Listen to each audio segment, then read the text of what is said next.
New digital assets called NFTs have managed to generate $24.9 billion in sales last year. And it's looking very likely that 2022 will surpass that as well, as total sales volume surged to several billion dollars in January alone. And I personally own 7 NFTs that generate me $100 a day in passive income. And there are plenty of other stories out there of influencers and creators who have made millions of dollars selling NFTs, some as young as 12 years old. And the demand is only growing as more and more companies decide to enter the metaverse and launch their own NFT projects. But listen, okay, there are tax consequences for both buyers and sellers of NFTs that you need to know about. And if you watch this entire video, you're gonna know exactly how NFTs are taxed when you purchase one, how NFTs are taxed when you sell one, and some simple tax strategies you can use to decrease your overall tax burden. So if all that sounds good to you, then make sure you like this video while the intro plays.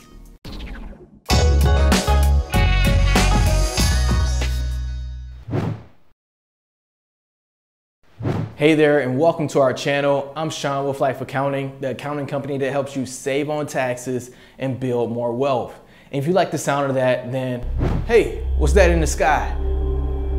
All right, let's go ahead and get started with number one. What is a NFT? Now, a few people already know what NFTs are, but I'm gonna quickly explain it for all the beginners out there because this still is a very new asset class. So first off, NFT stands for non-fungible tokens and is a new digital asset. The non-fungible part pretty much means that you can't copy it because each token has a digital certificate of ownership that is verified on the blockchain. And that's really important to note because, you know, sometimes when you look at a designer clothing or you look at a piece of artwork or you look at even physical money, you can't tell whether or not it's real.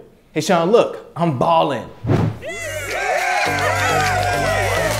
Okay, so obviously that money isn't real, but with NFTs, you could have verified the ownership on the blockchain network, right? So let's do an example. Let's say you go buy a Louis Vuitton bag as a digital NFT asset. Well, we know there are thousands of Louis Vuitton knockoffs, but in this case, you would be able to check the blockchain to see whether or not the Louis Vuitton bag is real or not. Plus, the Louis NFT may have some extra utility, such as now you can get early access to brand new Louis Vuitton product releases. And again, they know who to give access to because it's verified on the blockchain network. So the people with all the fake Louis will be exposed. Hey, what's going on? Let me in. So the utility aspect of NFTs is what makes it such a valuable digital asset because you can do all types of things, okay, that you need a specific NFT for, such as going to an event or going to a lounge or playing a certain video game or being a part of an exclusive community or even going to a special type of restaurant, right? So it's really up to the creator of the NFT to determine the utility of it. And with all of that, now you actually own a digital asset that provides you value, and guess what? Other people may value it as well, so you can end up selling it for more than what you paid for it. Which brings me to number two. How are NFTs taxed? But really quick, before I move on, if you would like to see more NFT type videos like the top ones to buy or how to create your own NFT project, then please tell me in the comment section below and I'll consider creating more videos. All right, so overall, NFT taxes are straightforward, but for whatever reason, some people think it's unregulated or they just turn a blind eye to the tax outcomes. And they may be faced with an unwelcome tax bill during the next tax season. Yeah, look at all these games. Woo! Whoa, what's that?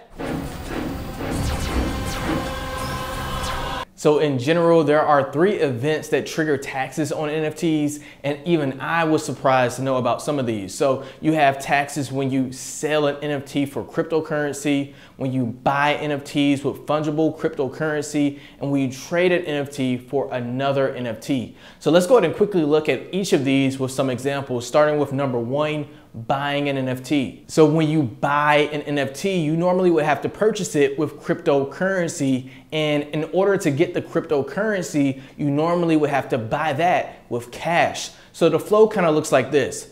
cash to crypto to NFT. Now, when you are disposing of crypto, it's kind of like when you dispose of a stock, because you are liable for any capital gains taxes on any increase in that cryptocurrency's value. So the tax triggers right there between the crypto and the NFT purchase. Okay, so for example, if you purchase a NFT with 3 ETH, which is a cryptocurrency, when that ETH price was $3,000, then that would make the total price of the purchase 9,000 USD, which is that 3 ETH times $3,000. But let's say you acquired the 3 ETH a while back for $2,000, so your total cost is actually 6,000 USD. Well, in that case, you would recognize a taxable capital gain of $3,000, which is that $9,000 minus $6,000 USD. Which, by the way, if you are not sure about how capital gains taxes work, then you can watch my video where I explain all of it, and I'll link it somewhere down in the description below.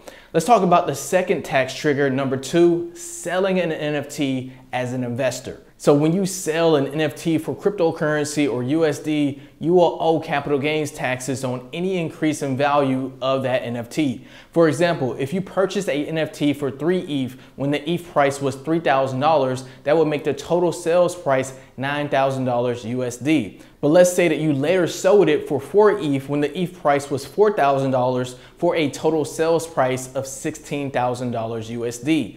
Then you would recognize a taxable capital gain of $8,000, which is that $16,000 minus $9,000.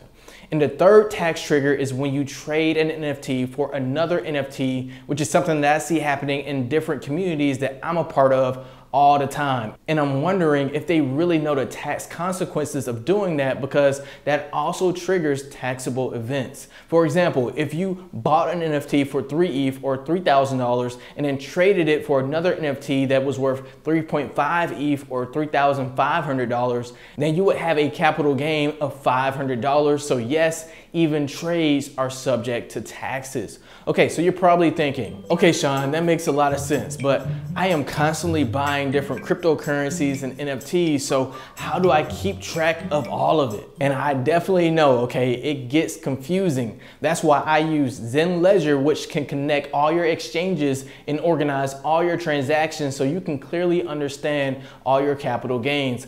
And I'll put my affiliate link in the description below to Zen Ledger so you can check them out after you watch this video. Now let's move on to the third section of this video, number 3, NFT taxes for creators. So look, anyone can create an NFT, and like I said in the intro, there are billions of dollars in sales happening just in January alone. And even I am starting to look into everything myself and trying to determine how I can create my own NFT project as well. But of course, for me, I need to understand the tax advantages and disadvantages of doing that before I get started, because I take tax planning very seriously, because it will help me save millions of dollars over the next decade. Which, by the way, if you need professional tax planning help, then consider working with our team, and I'll put a link to working with us in the description below. So if you create an NFT, the first step is to mint it. And the good news is there is no taxable event that takes place when you mint your own NFT project, because, well, there's really no income being made. In fact, you need to write off the costs associated with starting your project. However, the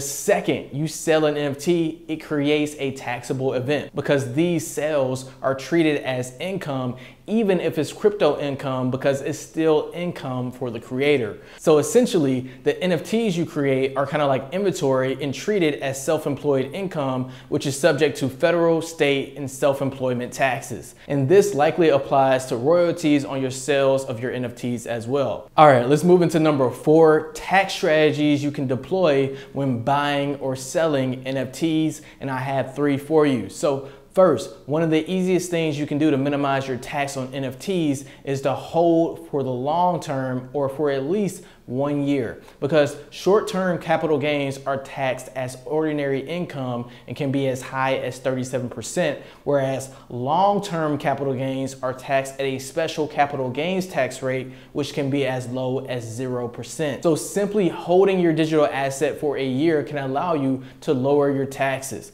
Okay, the second thing you can do is to offset any capital gains with your capital losses. This is called tax loss harvesting. So if you had a capital capital gain of $3,000 and then you had a capital loss of $3,000, then your net capital gain would be zero and you would pay no taxes. And the third thing you could do is donate your NFT to a nonprofit organization, because donating an NFT is not a taxable event. In fact, donating it can actually offset some of your income as long as the NFT was held for at least 1 year. The NFT was donated to an official 501c3 organization, which is a verified nonprofit, and the NFT was donated directly to that organization.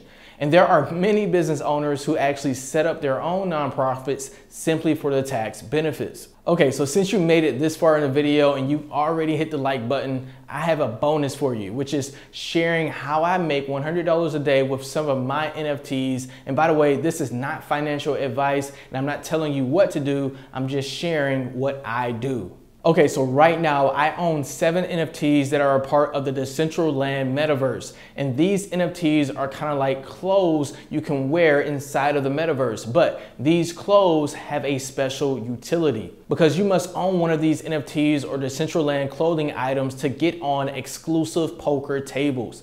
And on these poker tables, you can't lose money like you can in traditional poker, but you can make money, specifically ICE cryptocurrency, which can be exchanged for US dollars. Now, I own 3 other businesses, so I don't have the time to play poker all day. But the great thing about this NFT is I can delegate or allow other people to rent my NFT. And each time they earn ICE crypto, I earn ICE crypto as well. So it's like true passive income to me. Now, when it comes to the numbers, recently, each NFT has earned me about $15 a day, and my average cost to acquire an ICE NFT is about $3,000, which is a 180% return on my investment. So I should be able to make all my money back and then some by the end of 2022. But the returns are only as good as my delegates, which are, again, people who are renting from me. So I need to make sure I rent to people who know how to play poker really well.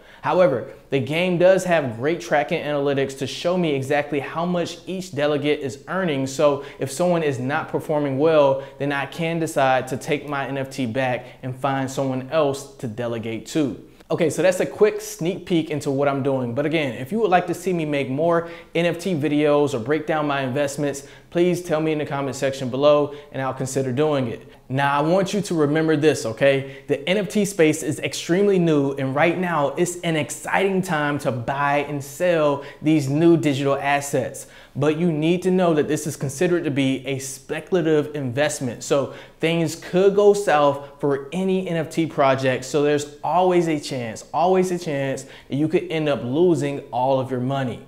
And of course, it's important to take note of all the different tax outcomes that I walked you through in this video so that you don't end up with a huge tax bill or get in trouble with the IRS. All right, coming up next, we have 2 more videos that you may enjoy as well, and I'll see you over there.